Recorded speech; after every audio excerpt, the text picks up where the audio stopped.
Akunya untuk senantiasa tawaduk di hadapan Allah Subhanahu wa ta'ala.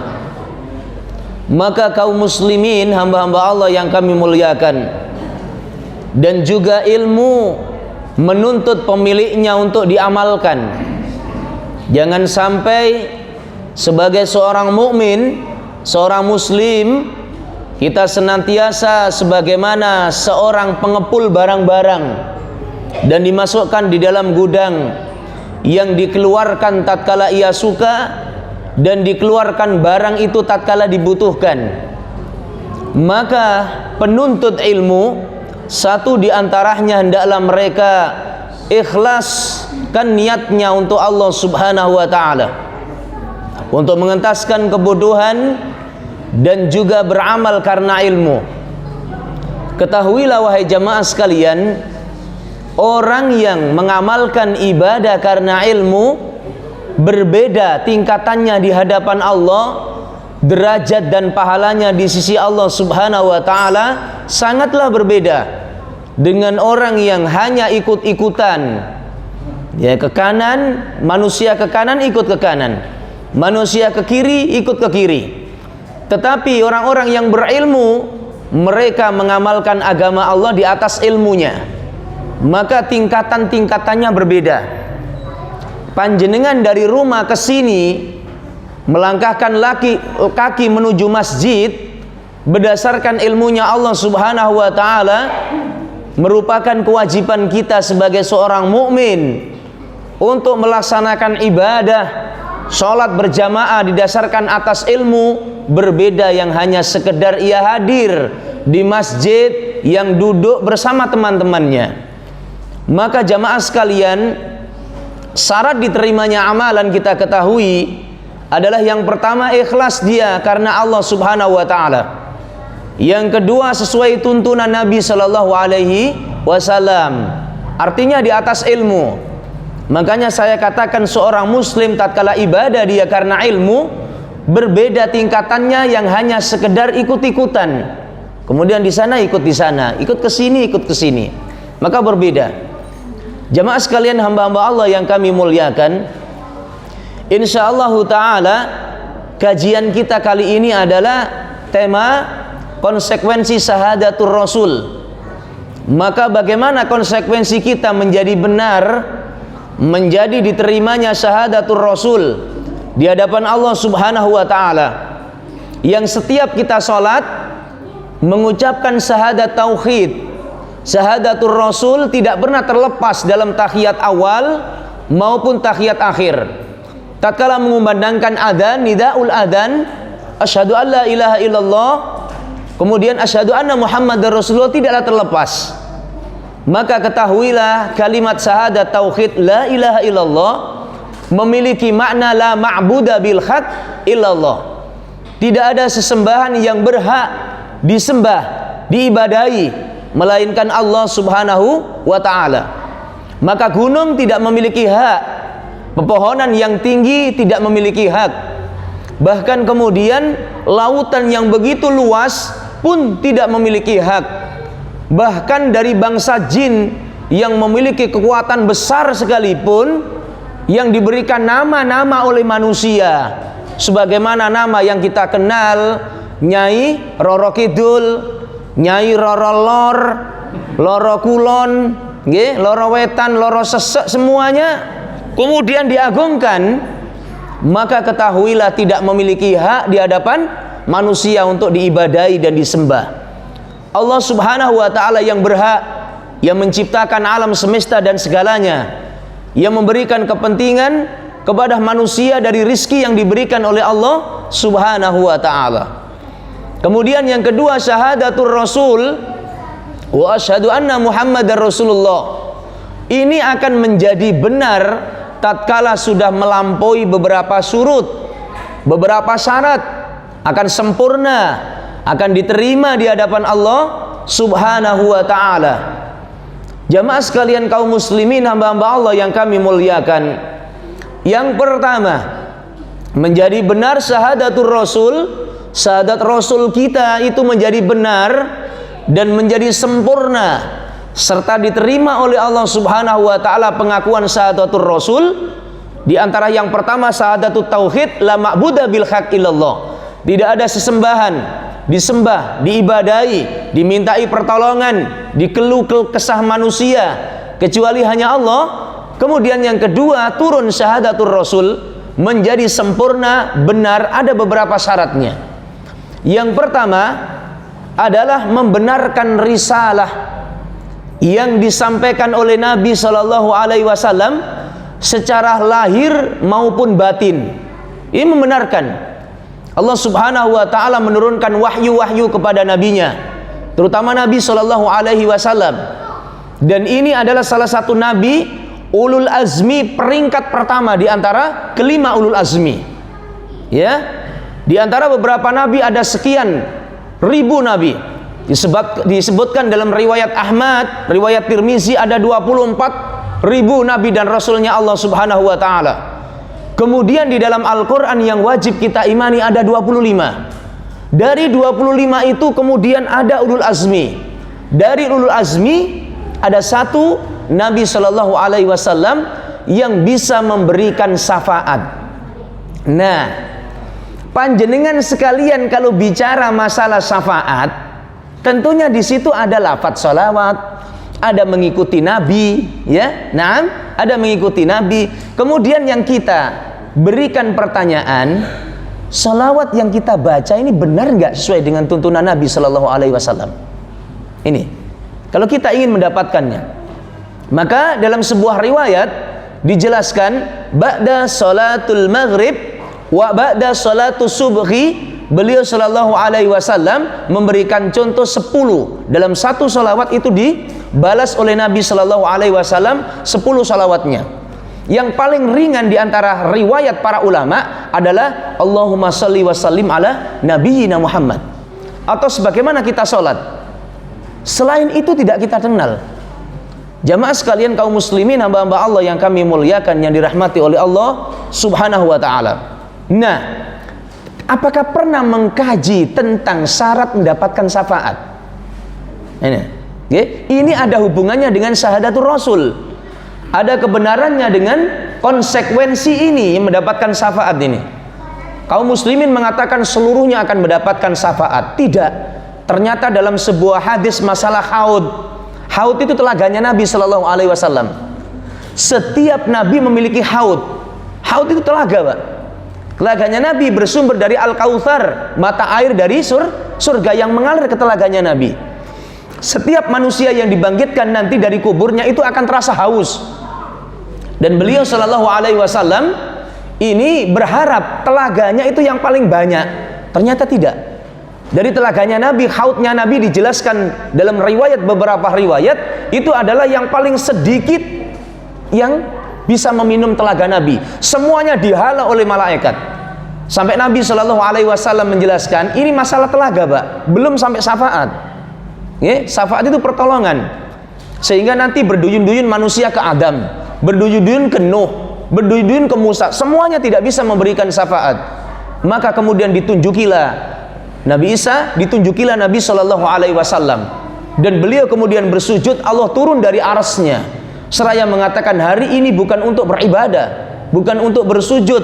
Apa yang kau minta? Kata Nabi Shallallahu Alaihi Wasallam, umatku percepatlah hisabnya. Ini. Dan kemudian dipercepat umat Nabi Shallallahu Alaihi Wasallam. Maka syarat mendapatkan inilah tidak pernah dikaji. Pokoknya Islam pasti mendapatkan syafaat. Pokoknya salawat yang banyak mendapatkan syafaat. Salawat yang bagaimana? Ada riwayatnya bagaimana? Maka dijelaskan oleh Nabi Shallallahu Alaihi Wasallam dan para ulama. Jamaah sekalian, hamba-hamba Allah yang kami muliakan, yang dirahmati oleh Allah Subhanahu Wa Taala. Yang pertama, membenarkan risalah yang datangnya dari Nabi Shallallahu Alaihi Wasallam. Beliau adalah hamba dan utusan Allah, diberikan wahyu oleh Allah Subhanahu Wa Taala. Lahir batin kita benarkan dia seorang nabi, tanpa kemudian membelot, mencari ajaran-ajaran yang lainnya selain ajaran Nabi.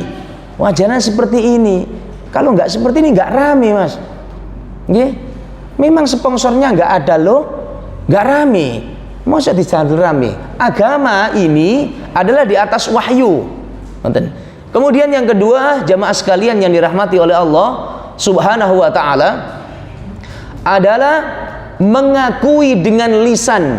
Ini benar syahadatnya, ini mengakui dengan lisan bahwasanya Nabi Shallallahu alaihi wasallam abduhu wa rasuluh, tidak ada yang lain.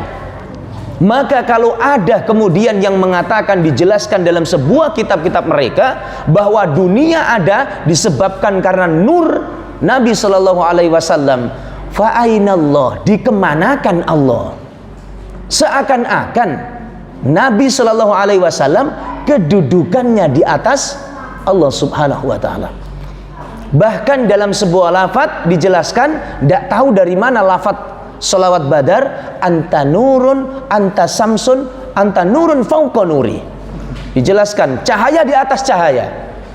Kalau cahaya di atas cahaya berarti melebihi Allah Subhanahu wa taala. Bahkan dalam kitab-kitab mereka dijelaskan bahwasanya Nabi Shallallahu alaihi wasallam, dunia ini ada disebabkan karena nur Nabi Shallallahu alaihi wasallam.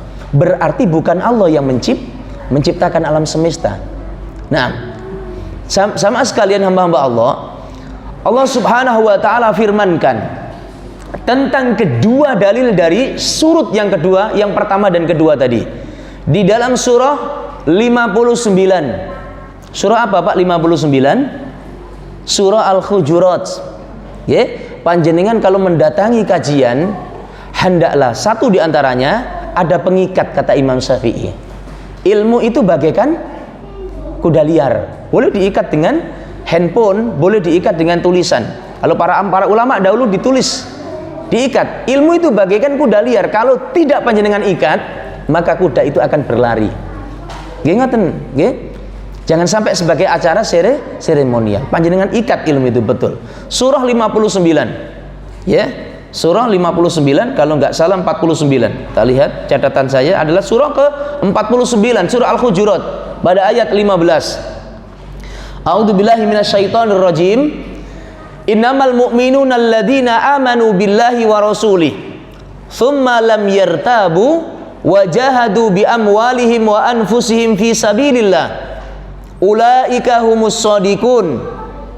Sesungguhnya orang-orang yang beriman, kata Allah, mereka yang beriman kepada Allah dan Rasulnya, kemudian dari keimanan ini dia tidak ragu-ragu kepada Rasul, kepada Allah Subhanahu wa ta'ala. Artinya tidak akan ditambahkan ajaran Nabi Shallallahu alaihi wasallam sekaligus dikurangi, karena sudah sempurna agama ini. Maka kemudian mereka berjihad di jalan Allah Subhanahu wa taala dengan harta dan jiwanya. Ulaika humus shadiqun, kata Allah. Maka mereka orang-orang yang benar keimanannya. Tidak ragu-ragu atas keimanannya dia kepada Allah. Yakin bahwasannya risalah yang dibawa oleh Nabi Muhammad adalah risalah dari Allah Subhanahu wa taala. Tidaklah dimatikan Nabi setelah risalah itu disampaikan sempurna, baru dimatikan. Kalau para ulama tidak. Sehingga kemudian ada pendakwa yang ada di Indonesia, sebelum sempurna dia menyampaikan, banyak yang dicabut oleh Allah dengan kematian. Ada yang membawa strategi bagaimana dia memasukkan Islam melalui gendingan. Belum dikanter, belum disucikan, dia sudah ditinggalkan. Begitu saja, sehingga warna-warninya berbeda yang ada di Indonesia. Demikian. Maka kaum muslimin, hamba-hamba Allah yang kami muliakan, kalau Nabi Shallallahu alaihi wasallam dan para nabi yang lain, risalah itu disampaikan seluruhnya, baru kemudian ia dicabut oleh Allah Subhanahu wa taala dengan kematian. Itu bedanya. Walaupun al ulama warathatul anbiya, ulama itu ahli waris para nabi, tapi ada yang keseluruhan disampaikan sehingga banyak pengikutnya, ada yang sebagian kemudian dimatikan. Nah, di Indonesia berbagai warna-warni dalam berdakwah. Ada yang melalui kesenian, ada yang melalui pernikahan, ada yang melalui politik. Kalau dilihat, panjenengan bisa melihat tentang kemuhammadiyahan yang diajarkan di SD, SMP, SMA, itu akan terlihat dakwah-dakwah yang berkembang di Indonesia. Ada yang strateginya demikian, dia melalui strateginya diambil kesenian, dan kemudian belum disampaikan semuanya sudah dimatikan, sehingga kemudian ada warna-warni kesenian yang ada di dalam Islam.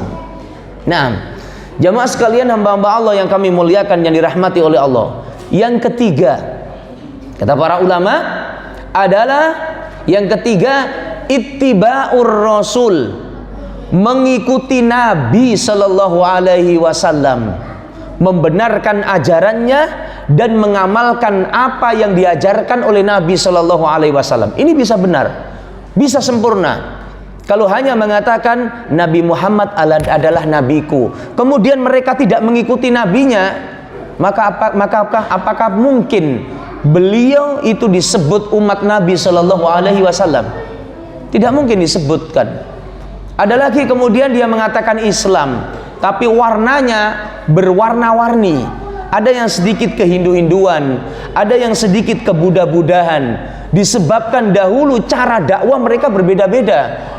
Tapi kalau dakwanya Nabi Shallallahu Alaihi Wasallam itu adalah dakwah ilallah, dakwah menuju Allah Subhanahu Wa Taala, sehingga Allah sendirilah yang kemudian merawat pelaku dakwah itu sendiri. Andai kata Nabi Shallallahu Alaihi Wasallam itu dakwanya untuk dirinya, ya, orang itu diajak untuk dirinya, tentu orang-orang kafir akan menumbangkannya terlebih dahulu. Sudah tumbang, Pak. Tidak diselamatkan nyawanya Nabi Shallallahu Alaihi Wasallam.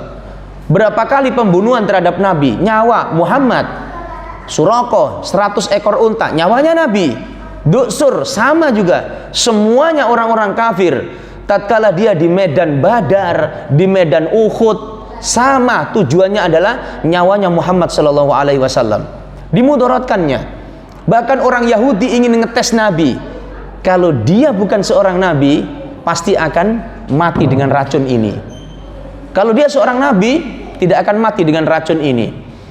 Maka sejarah akhir kehidupan Nabi Shallallahu Alaihi Wasallam itu menderita sakit diantaranya karena sebab racunnya orang Yahudi tersebut. Maka dia mengatakan sungguh dia seorang Nabi, dia tidak mati. Dia diberikan racun, Nabi juga meminum racun itu, dan beliau Shallallahu Alaihi Wasallam menjelaskan sungguh mengganggu kesehatanku racun yang diberikan Yahudi tersebut. Nah, sampai kemudian suatu ketika datang Yahudi lagi ingin melihat tanda kenabian Nabi Shallallahu Alaihi Wasallam, beritahukan kepadaku tentang mukjizat yang diberikan oleh Allah. Maka di malam hari itu dibelah atas izin Allah. Salah satunya itu ditaruh di Gunung Uhud, rembulan itu, dan salah satunya itu dibiarkan separuh itu. Apakah orang Yahudi kemudian mereka beriman kepada Nabi Shallallahu Alaihi Wasallam? Tidak, karena hidayah itu datangnya dari Allah Subhanahu Wa Taala. Jamaah sekalian, hamba-hamba Allah yang kami muliakan, Allah Subhanahu Wa Taala berfirman di dalam surah ketiga. Surah ketiga surah apa Bapak Ibu? Ali Imran pada ayat 31. Ya, surat Al Imran ayat 31. A'udzubillahi minasyaitonirrajim. Qul in kuntum tuhibbunallaha fattabi'uni yuhibbukumullah wa yaghfir lakum dunubakum wallahu ghafurur rahim. Katakanlah kalau kalian cinta kepadaku, maka ikutilah Rasul Shallallahu Alaihi Wasallam. Fattabi'uni, ikutilah aku, ikutilah Nabi Shallallahu Alaihi Wasallam. Kita cinta kepada Allah, ikuti Nabi. Kita cinta kepada Nabi, ikuti Nabi. Maka jangan mengikuti jalan-jalan yang lainnya. Tidak ada jaminan kenapa kita harus mengikuti Nabi. Dia maksum, terbebas dari segala kesalahan. Kalau dia bersalah, Allah tegur kesalahannya. Sebagaimana tatkala surat Abasa dijelaskan, tatkala beliau mengumpulkan pembesar-pembesar orang-orang Quraisy, dia berharap para pembesarnya masuk Islam. Tapi kemudian ada orang yang buta ingin membersihkan dirinya, maka beliau Shallallahu Alaihi Wasallam bermuka masam. Allah tegur, abasa wa tawalla anja'ahul a'ma. Engkau bermuka masam, berpaling tatkala datang orang buta kepadamu ingin mensucikan dirinya, masuk Islam. Maka seluruh pembesar Quraisy tidak masuk Islam kecuali orang ini, maksum dia. Kenapa mengikuti Nabi? Karena calon penghuni surga, sudah jelas. Kenapa mengikuti Nabi? Ingin mendapatkan syafaatnya. Kenapa mengikuti Nabi? Ingin bertemu nanti di akhirat. Maka bagaimanakah mungkin seorang muslim tatkala ia ingin mendapatkan syafaat, mendapatkan surga, ingin bertemu dengan Nabi, ingin mendapatkan petunjuk, kok tidak mengikutinya, malah mengikuti jalan-jalan yang lainnya? Apakah mungkin saya misalkan seseorang yang tujuannya Surabaya ke arah Situbondo, apakah mungkin sampai ke Kedurus tatkala seorang muslim itu ke Trosobo sampai kemudian ke Mojokerto? Sampai ke Kedurus, Pak. Tujuannya Kedurus ini. Diarahkan dia. Mana Pak Kedurus? Kedurus sana. Sepanjang itu ke sini dan Karangpilang terus. Nanti akan ketemu yang namanya desa Kedurus. Tapi dia tidak memperhatikan, nggak memperhatikan Google Map-nya, nggak memperhatikan alamatnya, tidak memperhatikan ucapan-ucapan ahli dalam apa? Lokasi dan tempat itu, tidak memperhatikan, dia terus saja. Sudah tanya orang lagi, mana Pak Kedurus? Sana, terus saja sampai Mojokerto. Mana Pak? Ini sepanjang di mana Pak? Sana Pak, sepanjang. Ini Mojokerto, terus sampai ke Jombang. Sampai gak dia ke Kedurus? Nabi juga demikian. Tatkala dia memberikan contoh teladan demikian, jangan berusaha kemudian dicoba. Oh, salatnya Nabi seperti ini, kok kurang rame kalau tidak seperti ini. Jangan.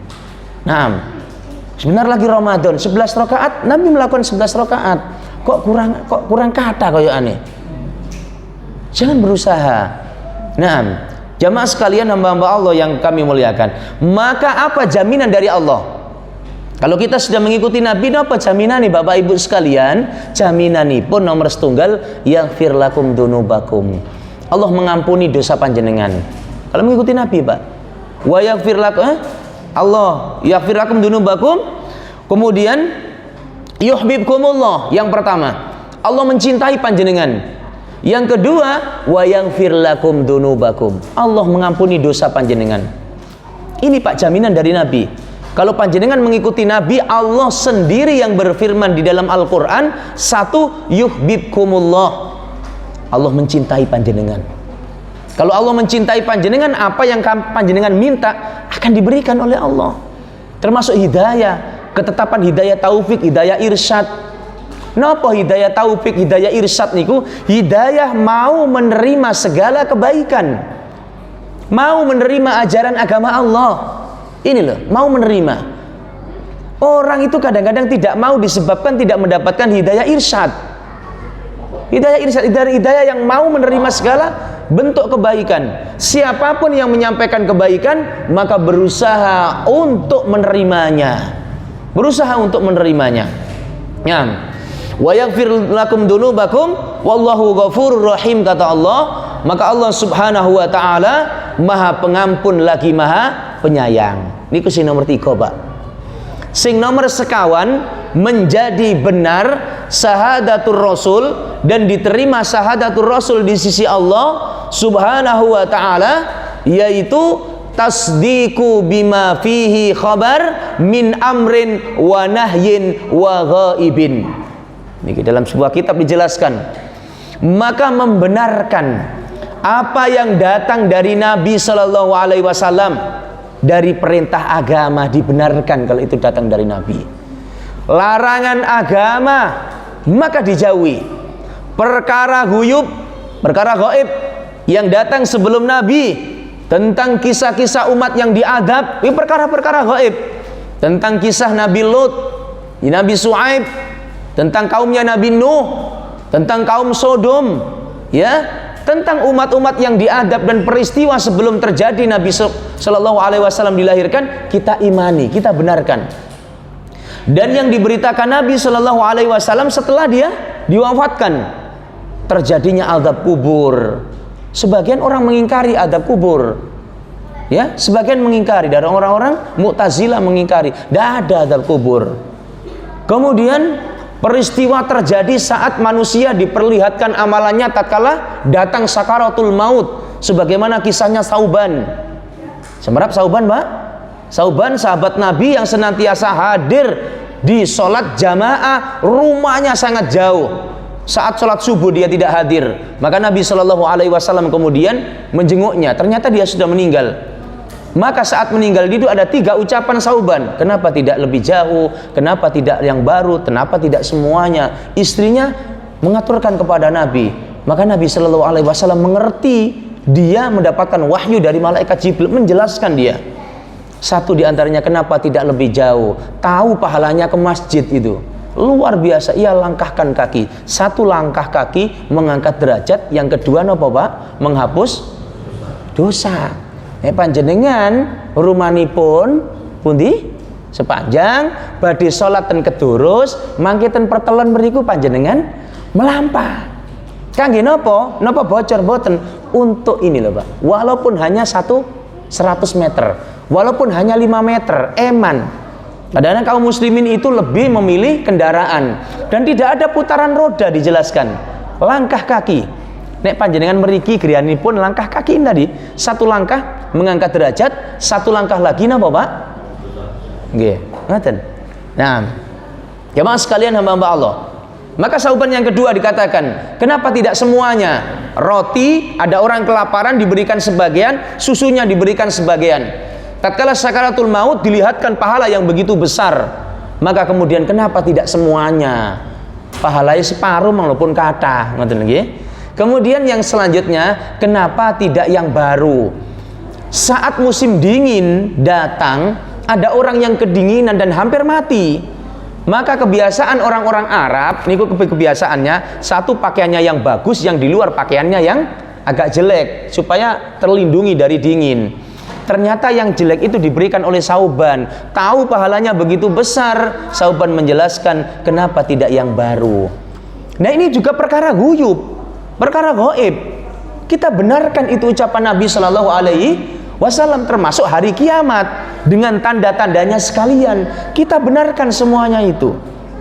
Nah, kemudian Ya'juj wa Ma'juj, perkara guyub. Dajjal, perkara gaib ini. Tidak usah anak muda kemudian kita studi banding ya, mau ke tempat Ya'juj dan Ma'juj, nggak akan ketemu. Kita coba nanti studi banding ya, kita perguruan Muhammadiyah menemui Dajjal, nggak akan ketemu sudah. Belum waktunya, sudah tidak akan dikeluarkan, tapi rantai itu sudah terlepas. Kata sahabat Tamim Ad-Dari, waktu dia masih Nasrani, perahunya terdampar, melihat seorang dan kemudian bertemu dengan jasasa. Itu pada kisah tentang Dajjal, kajian khusus tentang Dajjal. Maka kemudian wa amrin, perintahnya, wa ghaibin, dan perkara guyub. Maka Rasul Shallallahu Alaihi Wasallam, Nabi Allah Subhanahu Wa Taala berfirman di dalam Al-Quran surat Al-Hasr. Surat Al-Hasr itu kalau nggak salah surat ke-59 Pak, pada ayat ke-7. Wa ma atakumur rasul fakhuduh wa ma nahakum anhu fantahu. Apa yang datangnya dari Nabi panjenengan ambil Pak. Ngoten nggih? Apa yang dilarang jauhi. Orang Jawa mengatakan bunder. Ini di luar, ini enggak mengisyaratkan Nabi seperti ayam, enggak, di luar. Orang Jawa mengatakan, kalau orang Jawa Pak, satu di antaranya, kalau bulat, putih, saking duburnya ayam, itu telur kita ambil. Coklat dari unta, walaupun unta jauh lebih napa Pak? Mahal. Maka jangan sampai panjenengan ambil. Kalau dari Nabi ambil. Walaupun tokoh sekalipun bukan dari Nabi, jauhi. Seorang anak dididik, kenapa saya harus mentaati orang tua? Karena perintah Nabi. Mengapa saya harus mencontoh Ustadz Fulan? Karena Ustadz Fulan mencontoh Nabi. Ini lho Pak, bukan norok bontek terus itu yang ikut-ikutan. Kenapa engkau mengikuti itu? Nggih pokoke terus Pak Kiai kula ngoten ya janji. Napa kok Ustadz niku? Nggih Ustadz kula nggih guru kula pola niku. Apakah dasarnya karena guru dan kiai kemudian mengikuti? Yang paling jelas bagi kita, kenapa engkau ikuti kiai? Kiai itu dia mencontoh Nabi, itu yang paling jelas. Kenapa engkau ikuti dakwanya? Dia mencontoh Nabi. Kenapa sampean itu sholat di masjid itu? Bukankah dia itu sedikit jamaahnya? Karena mayoritas mereka mengikuti Nabi. Ini sudah jelas ini. Bukan untuk menyakiti, bukan. Memang itu ya jawaban bagi seorang muslim. Nah, emas sekalian hamba-hamba Allah. Nomor pinten Bapak? Setunggal kali tikos kawan, sekarang nomor gansal. Nomor gansal adalah mahabbatuhur rasul. Mahabbatur rasul. Sebelum ke situ ada sebuah hadis dari Nabi Shallallahu Alaihi Wasallam dari Sa'id Al-Khudri radhiyallahu an. Kalau riwayat Bukhari insyaallah taala pada hadis nomor 4094. Kalau riwayat Muslim pada nomor hadis 1064. Ya, ala ta'manuna wa ana aminuna man fis sama. hendaklah kalian percaya kepadaku, sesungguhnya aku ini kepercayaan yang ada di langit. Makanya tasdiku bima fihi khabar, membenarkan apa yang dihabarkan oleh Nabi Shallallahu Alaihi Wasallam, sampai ditegaskan ala ta'manuna wa ana aminuna man fis sama. Hendaklah kalian percaya kepadaku, aku ini kepercayaan yang ada di langit. Sampai dia diutus sebagai nabi dan rasul, ini orang kepercayaan Allah Subhanahu wa taala. Kemudian yang kelima sekarang Pak nggih, mahabbatuhur rasul min nafsihi wa malihi wa walidi wa waladihi wan nasi ajmain. Lebih mencintai nabi, ini sempurnanya Pak, sempurnanya syahadat rasul, lebih mencintai nabi dibandingkan dengan dirinya, dibandingkan dengan anak-anaknya, dibandingkan dengan orang tuanya, dibandingkan dengan manusia keseluruhan. Mereka lebih mencintai Nabi Shallallahu Alaihi Wasallam. Maka di dalam sebuah riwayat Bukhari dari Anas bin Malik pada hadis nomor 14, kalau riwayat Muslim pada hadis nomor 44, la yu'minu ahadukum hatta yuhibba min waladihi wa waladihi. Tidak akan dikatakan beriman seorang hamba sehingga ia lebih mencintaiku dibandingkan orang tuanya dan dibandingkan anak-anaknya. Ini Umar pernah ditegur ini. Bagaimana ya Umar? Maka kemudian beliau menjawab, sungguhnya demikian kecintaannya. Dia mencintai hartanya, mencintai dirinya. Tidak ya Umar, kata Nabi Shallallahu Alaihi Wasallam, engkau harus mencintaiku lebih dari segala-galanya. Maka kemudian Umar mengatakan, aku mencintaimu ya Rasul dari segala-galanya. Maka ini, kalau kita sudah mencintai Nabi Shallallahu Alaihi Wasallam, lah inilah syarat untuk mendapatkan syafaat juga. Syarat untuk mendapatkan syafaat. Nah, kalau sudah kaular Rasul kita lakukan. Ini perkataan Nabi kita lakukan. Walaupun seluruh manusia membenci ucapan itu. Ya, kalau kaulan Nabi, kaulallah kita dahulukan semuanya. Nah, jamaah sekalian hamba-hamba Allah, saya kisahkan tentang Abu Thalha. Tahu Pak Abu Thalha, Bapak Ibu sekalian, salah satu sahabat Nabi yang memiliki kekuatan 1000 pasukan.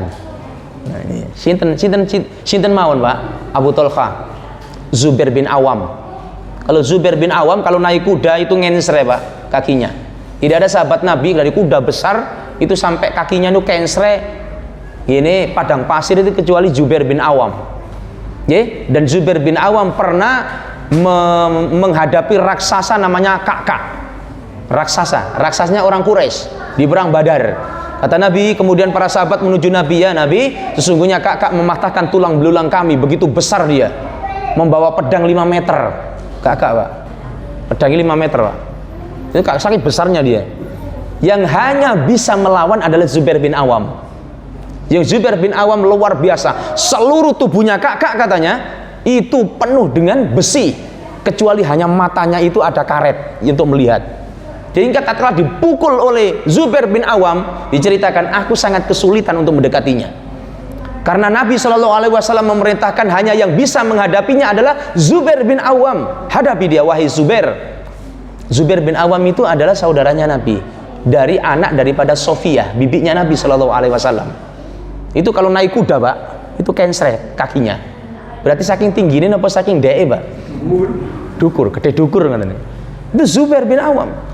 Akhirnya aku melihat hanya satu celah itu, sehingga tatkala aku pukul dan kemudian hanya tombak kecil ini untuk membunuh siapa yang aku kehendaki. Dari beberapa orang-orang yang terpilih saja aku bunuh. Raja-raja itu dibunuh dengan itu Pak. Maka dilemparnya Allahu Akbar, pas tepas matanya itu sehingga tembus ke belakang. Maka Zubair mengatakan, sungguh aku cabut tombakku yang kecil itu sampai bengkok. Sungguh kepala orang kafir lebih keras daripada batu, tempurungnya lebih keras katanya. Dicabut nih. Hanya Zubair bin Awam 1000 pasukan. Ali bin Abi Thalib sama 1000 pasukan. Tatkala menghadapi Persia dikirim ke Umar bin Khattab. Ya Umar bin Khattab, sebagaimana sabda Nabi, 12.000 pasukan tidak akan pernah dikalahkan. Kami hanya 8.000. Kata Umar bin Khattab mengirim surat, kirim ke sana. Bukankah di antara kalian ada 4 di antara kalian yang 1 orang kekuatannya sampai 1000 pasukan, seperti Zubair bin Awam. Kalau Zubair bin Awam itu Allahu Akbar, tembus sampai ke ujung dan kemudian kembali lagi, sampai orang-orang Persia mengatakan sungguh ini satu saja kayak seperti ini, apalagi belum begitu banyak, ini satu sudah kita kewalahan seperti ini. Dan pernah juga lomba Zubair bin Awam, ya sahabat ikuti aku, iya aku akan mengikutimu wahai Zubair.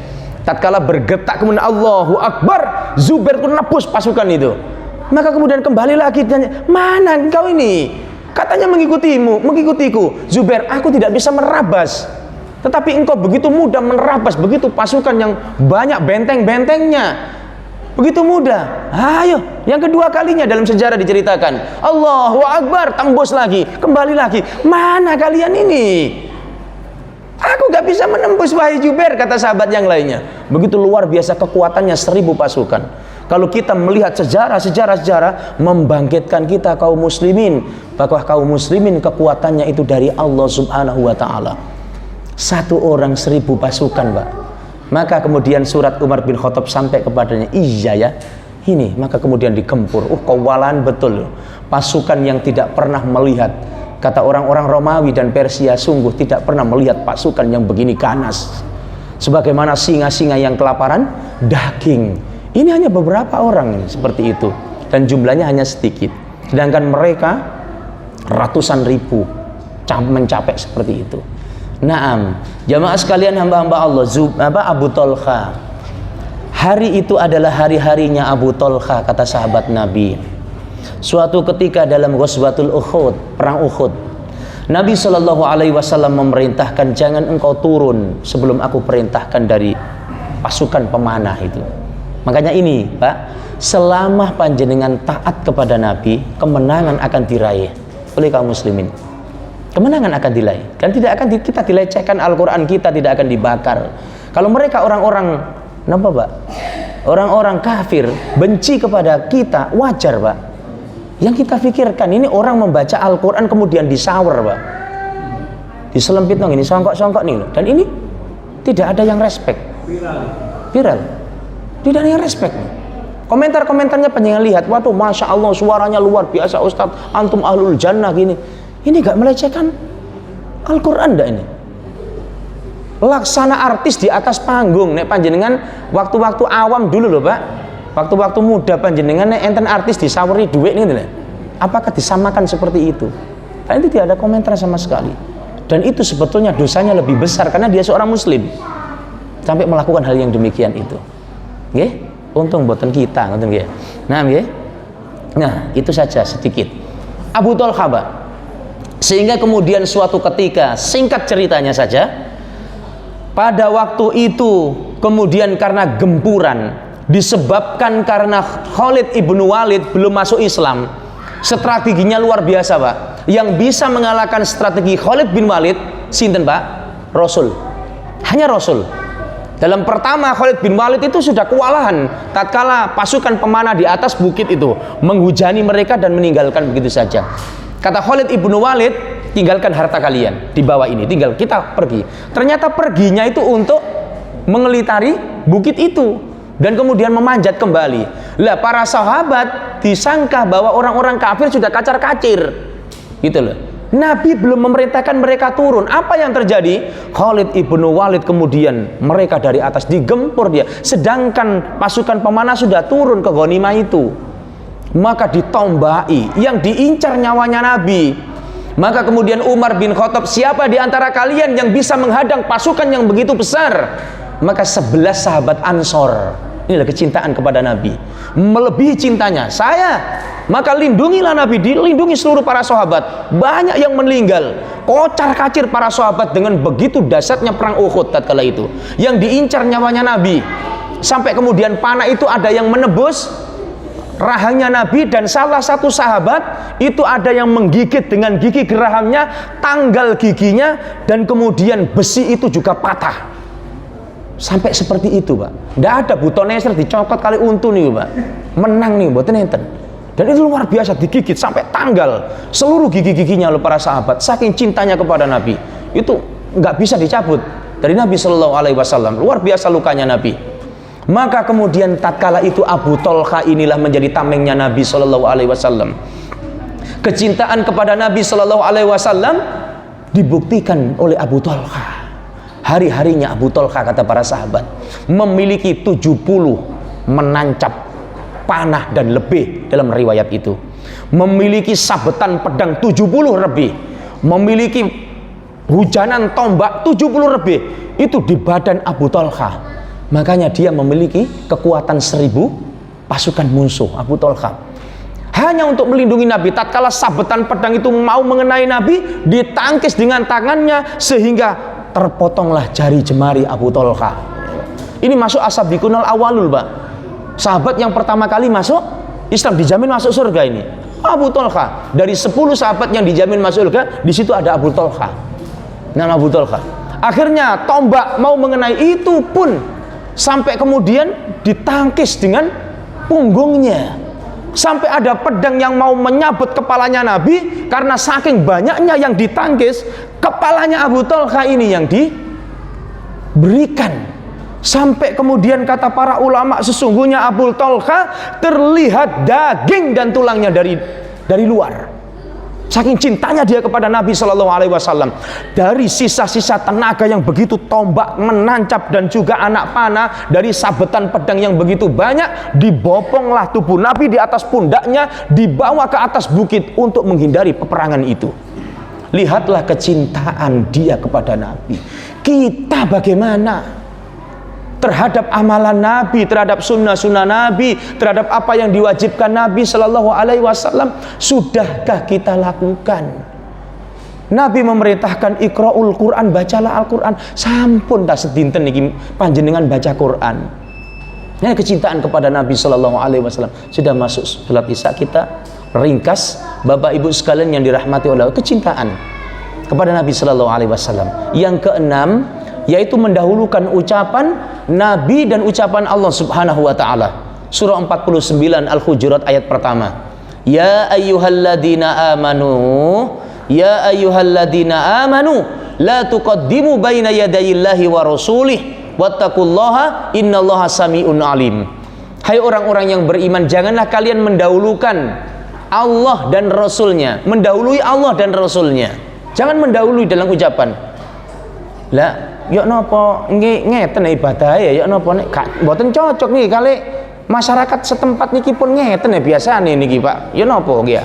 Lah nggih kan yuk nopo Allah dahulukan dan Rasulnya.